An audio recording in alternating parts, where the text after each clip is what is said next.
अष्टांग योग और कर्म योग और भक्ति योग, चारों योगों में प्रवेश रहा है। पहले सन्यासी रहे 20 वर्ष सन्यासी रहे काशी विश्वनाथ जी। तो हम सांख्य योग, अष्टांग योग, जो अष्टांग योग है ना, अष्टांग योग, कर्म योग, इन तीनों को अच्छी प्रकार जान करके और फिर भक्ति योग में आए हैं। स्वयं भगवान शंकर से बढ़कर कोई ज्ञानी तो नहीं ना, सनकादि से बढ़कर कोई ज्ञानी नहीं। वो हरिशरणम हरिशरणम सनकादि हर समय जपते रहते हैं, भगवान शिव राम राम राम राम राम राम जपते रहते हैं। हम वृंदावनवासी प्रिया प्रीतम के उपासी, तो जो राम में राह है वही राह है, जो धा है ये रस देने वाली वस्तु। हम राधा राधा राधा राधा, मतलब आप ये समझो कि हमारी इतनी तार्किक बुद्धि रही, हमारी श्रद्धालु बुद्धि नहीं रही। सन्यासी की जो बुद्धि होती है वो तर्क प्रधान होती है, कसौटी पर कसने पर। तो हम केवल भावुकता में राधा राधा का प्रचार नहीं कह रहे कि हमने सुना और ऐसे ग्रंथों में पढ़ा और ऐसे कह रहे, स्वयं स्वाद लेके कह रहे और विश्वास के साथ कह रहे कि यदि आप राधा राधा जपते हो तो इसी जन्म में भगवत प्राप्ति हो जाएगी, इसी जन्म में।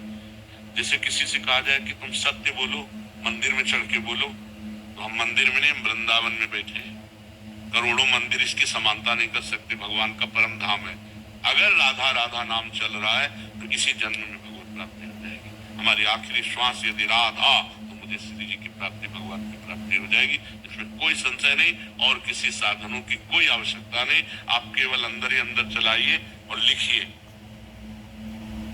देखो हम जो कह रहे हैं उसको समझो। बहुत अधिक नाम जपने की हमें चेष्टा नहीं करनी, कम संख्या हो लेकिन मन लगा करके। जैसे हम, अब देखो आप लिखो राधा, अपने दिमाग में लिखो, खुले नेत्रों लिखो, बाहर देखो दिखाई दे रहा है राधा लिखा हुआ, वही कान में सुनो राधा, वही अंदर उठाओ राधा। ये तीनों का एकाकार हो जाए तो ये करोड़ों नाम जप के बराबर है। देखो जैसे हम बोला राधा, ऐसे हम 1000 राधा नाम बोले तो हम बोला राधा, ये उपांशु है, इसे उपांशु कहते हैं। राधा राधा राधा राधा 1000 बार, ये उपांशु का।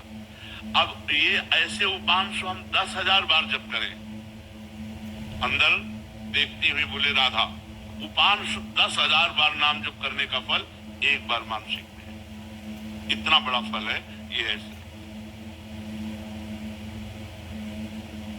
राधा राधा राधा चल रहा है, नेत्रों से हम उसे देख रहे हैं, कानों से उसे सुन रहे हैं। आप देखना कि अगर मन भगेगा तो आप लिख नहीं पाओगे राधा नाम, अगर लिख रहे हो तो मन भगेगा नहीं। तो चाहे 10 बार लिखो, 100 बार लिखो, लेकिन एक अभ्यास बनाओ ऐसा कि कुछ समय शांति से स्नान आदि करके बैठ गए और राधा राधा लिख रहे हैं, उसी का चिंतन कर रहे हैं। इसे अपना जीवन बना लो, फिर आप परिणाम में खुद देख लेना।